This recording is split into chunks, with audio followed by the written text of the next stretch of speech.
శ్రీమాత్రే నమ. జయ గురు దత్తాత్రేయ నమ.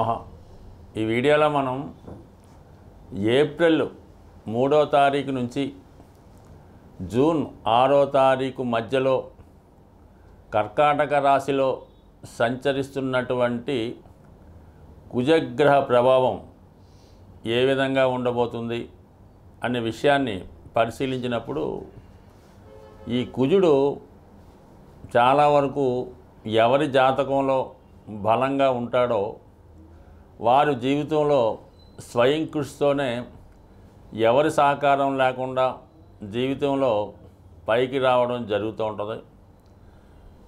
కుజుడితో పాటు రవిగ్రహం కూడా బలంగా ఉంటేనే కుజుడు ఇంకా తన యొక్క ఫలితాన్ని చాలా పవర్ఫుల్గా ఇవ్వడం జరుగుతూ ఉంటుంది. అంటే ఒక రాజ్యంలో రాజు ఎంత బలవంతుడై ఉంటే ఈ సైన్యాధ్యక్షుడు కూడా అంత పవర్ని కలిగి ఉంటాడు. కాబట్టి కామన్గా ఈ కుజుడు రవి యొక్క బలాన్ని బట్టి జాతకంలో పనిచేయడం జరుగుతూ ఉంటుంది.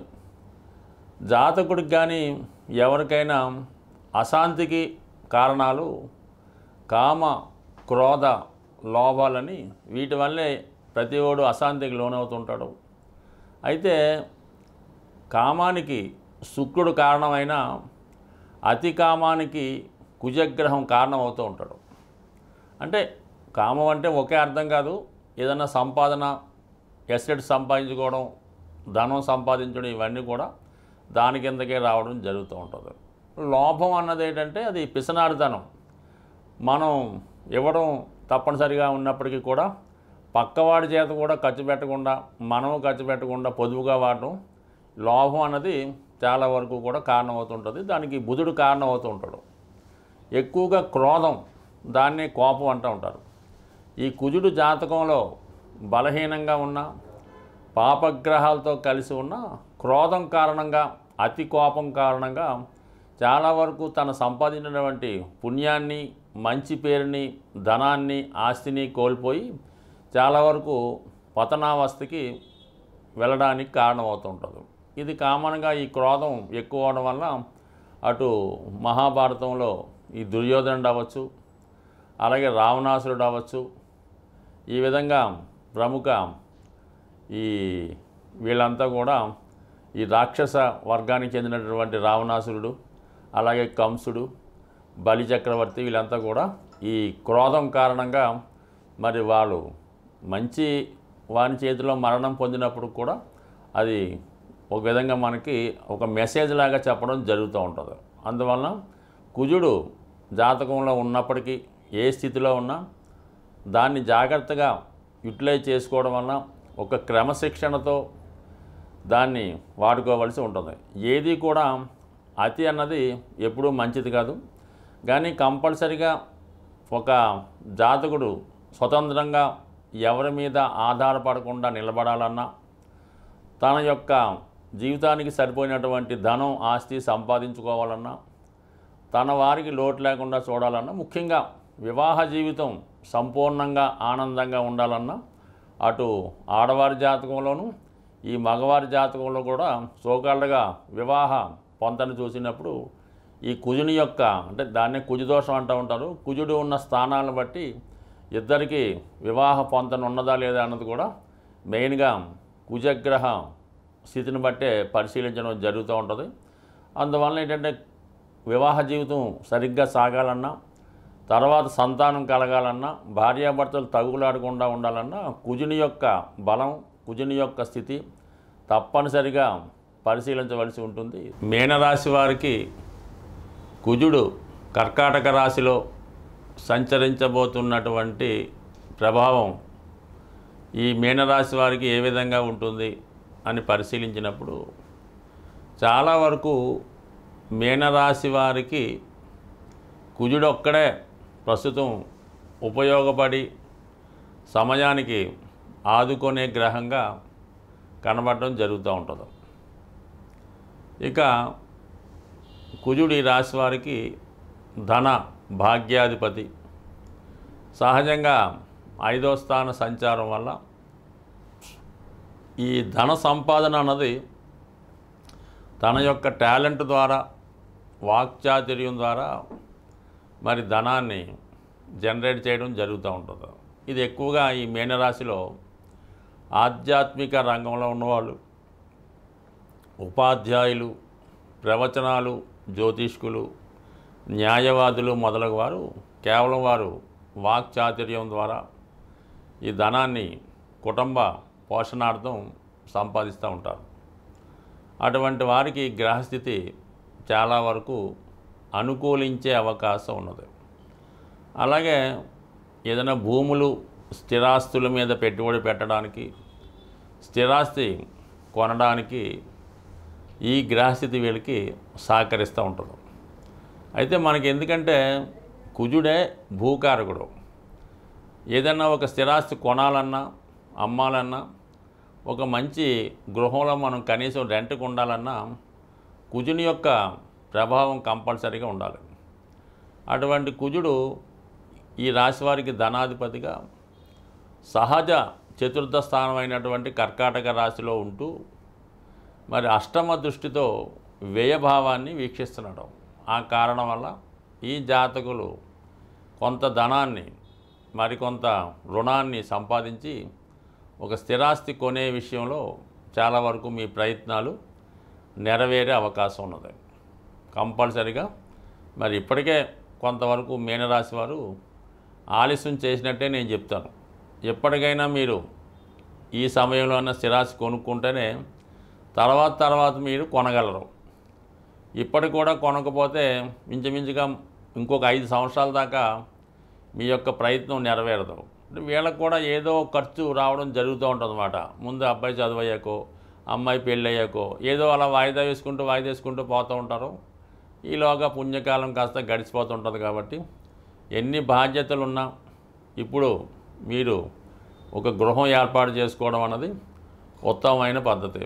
అలాగే ఇదే సమయంలో మీరు మీ పిల్లల యొక్క వివాహానికి కానీ, ఉన్నత విద్య కొరకు కానీ ఎక్కువ ధనాన్ని వెచ్చించవలసి ఉంటుంది.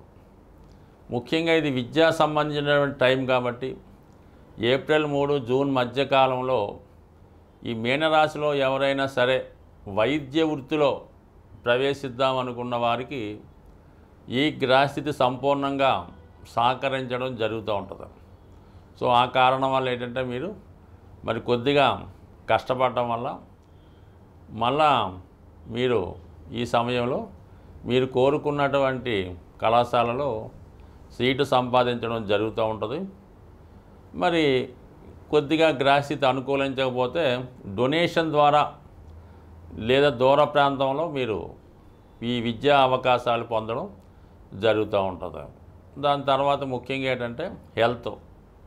ఎవరైతే చాలా వరకు స్త్రీలు ముఖ్యంగా హెల్త్ పరమైనటువంటి ఇబ్బందులతో ఉన్నారో వారికి ఈ సమయంలో మరి ఏదైనా సర్జరీకి అవకాశం ఉంటుంది. అయితే అది మీకు అనుకూలంగా ఉండడం వల్ల ఏమాత్రం మీరు భయపడకుండా చక్కగా వైద్యం చేయించుకోవడం మంచిది. అంటే ఇక్కడ 5లో ఉన్నటువంటి కుజుడు అష్టమ స్థానాన్ని వీక్షిస్తుంటాడు. అష్టమం అన్నది ఆకస్మికంగా జరిగే సంఘటనలకు కారణమవుతుంటుంది. అది అష్టమం దీర్ఘ వ్యాధులకు కారణమవుతుంటుంది, లాంగ్ టర్మ్ డిసీజెస్ కారణమవుతుంటుంది. అప్పుడప్పుడు కొన్ని ప్రమాదాలకు కూడా అష్టమం కారణం అవుతూ ఉంటుంది.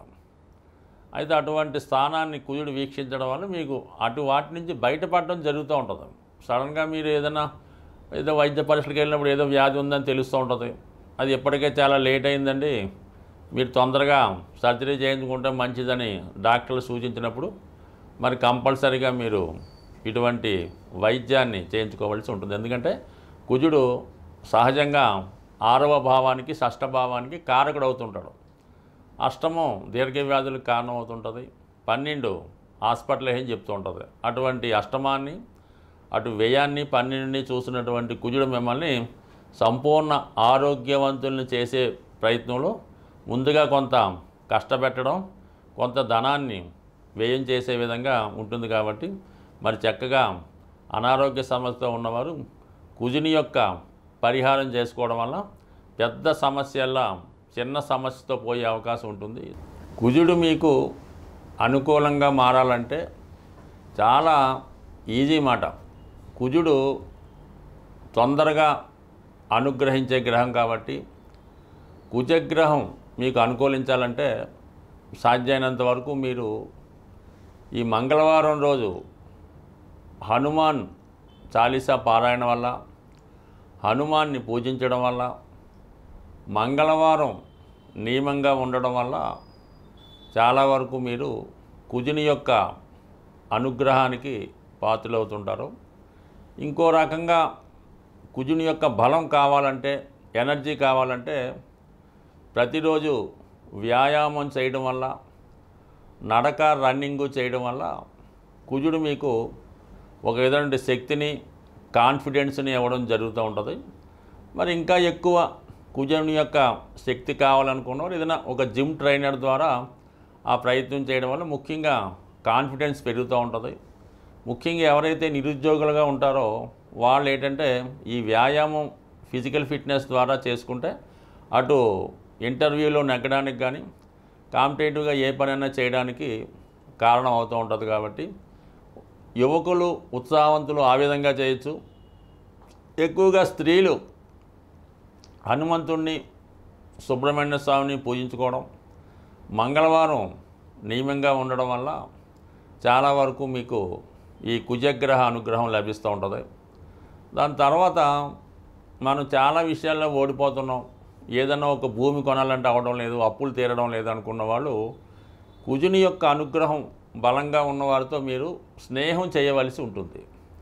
అంటే ఆ కుజగ్రహం అనుగ్రహం ఎవరి మీద ఉంటుందంటే కేవలం ఈ యూనిఫారం వేసుకొని విధి నిర్వహణ చేస్తూ ఉంటారు కదా, ఎక్కువగా ఈ ఫారెస్ట్ డిపార్ట్మెంటు, ఈ పోలీస్ డిపార్ట్మెంటు, ఎక్సైజ్ డిపార్ట్మెంట్ వారితో, అందులో మీకు ఏదైనా దగ్గర బంధుత్వం, స్నేహం, మీతో చదువుకున్న వాళ్ళు ఉంటే వాళ్ళతో ఎక్కువ ఫ్రెండ్షిప్ చేయడం వల్ల, వాళ్ళతో రెగ్యులర్గా మీకు టచ్లో ఉండడం వల్ల ఏమవుతుందంటే ఆటోమేటిక్గా మీలో ఉన్నటువంటి కుజుడు యాక్టివేట్ అవ్వడం ద్వారా కుజుని యొక్క బలం పెరగడం జరుగుతూ ఉంటుంది.